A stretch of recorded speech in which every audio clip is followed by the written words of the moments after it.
Nestled in the woods of New Hampshire, Aryaloka, the first FWBO retreat center in the United States, is undergoing a major transition.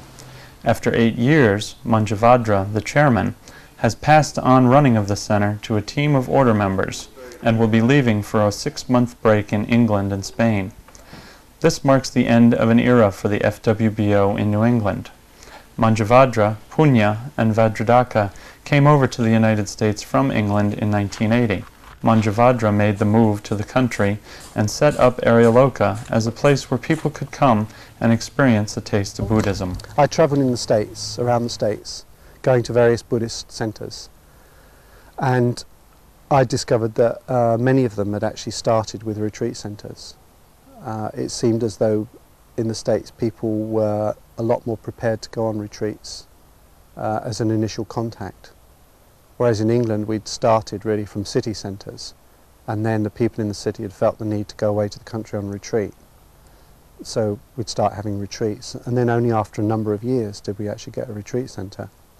But I thought in the States it could work the other way around. You know, you could start with a retreat centre, have people coming to your place, and then later on, you know, develop other centres in cities. I'd received a brochure describing this place and thought how suitable it would be. So we said, okay, let's go look at this place. And as soon as we drove down the drive and saw it, we knew, I mean, I knew then, as soon as I got out of the car, that this was it, this would be the place. Practically, it's got what we need. It's got a number of bedrooms, you know, where people can stay, where the community could live. It's got some big open spaces. It's got a very good, inside the dome is very good for large meetings of people. It's got a barn nearby which will eventually convert into an excellent men's community. And it just had everything, you know. I could see it fit the ticket perfectly. And it felt right, you know. There was just something about the vibe of the place which I knew was right. One thing that's very, very important is to get the men's community moved into the barn so that we can have a community of 8 to 10 people there. I think that's really crucial. And so I'd like to be able to raise the money for that. We need about $100,000 to do that conversion.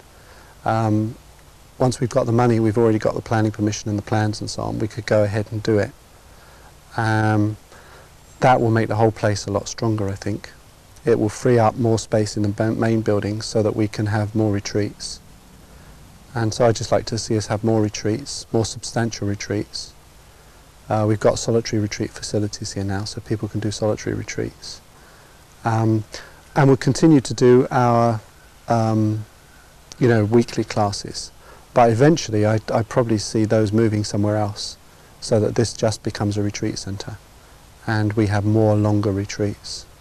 At the moment we have weekend retreats every weekend of the year and only about 8 week-long retreats each year, but you know, I'd like to see a lot more week-long retreats. I just feel a lot of gratitude for Manjuvajra's determination and for him coming here and establishing things here, and Punya and Ratnapani who really helped him out a lot, and all the other order members, and Vidyavati, you know, who came out here with no other women order members to bring the Dharma to me, basically, land it in my backyard.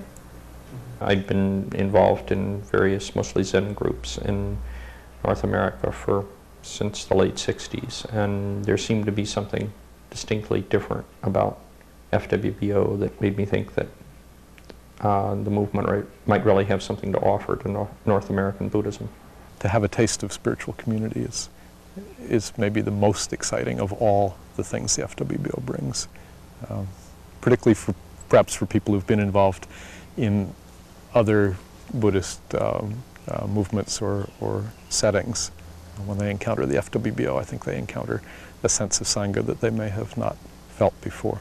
I think the most unique opportunity that we have in the FWBO here in North America is the vast multicultural society that we are. If we're able to present the Dharma to all the aspects, all the multicultural aspects that are present here in North America, I mean, I get goosebumps just thinking about it. So we've got Americans coming along to the centre. They're becoming more seriously involved. They're committing themselves more deeply.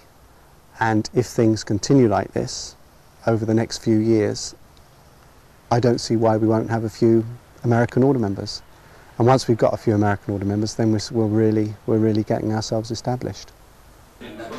A North American Order Convention was the last event he attended at Aryaloka before departing for Europe. Nagabodhi, who is the president of Aryaloka, flew over from Sheffield for the retreat. Prior to his departure, Manjuvajra worked closely with the order members on the new management team. Vidyavati, the center director, coordinates a team of volunteers to run the center. She teaches classes and retreats and focuses on women's activities.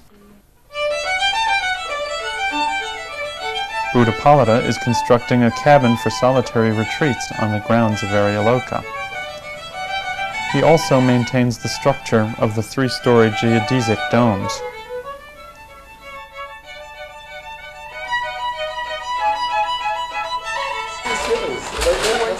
Bhadramati works with people who have developmental disabilities, helping them to live fuller and happier lives. He also keeps the buildings in repair and teaches at the center. The FWBO is passing an important milestone. It is taking root in America, and the local mitras and friends are making it their own. Grab your soft food and your mat. Leave your worries in the shoe pit. Just direct your mind to a life that's more refined. You can count your breath 1, 2, and you'll be in first dhyana.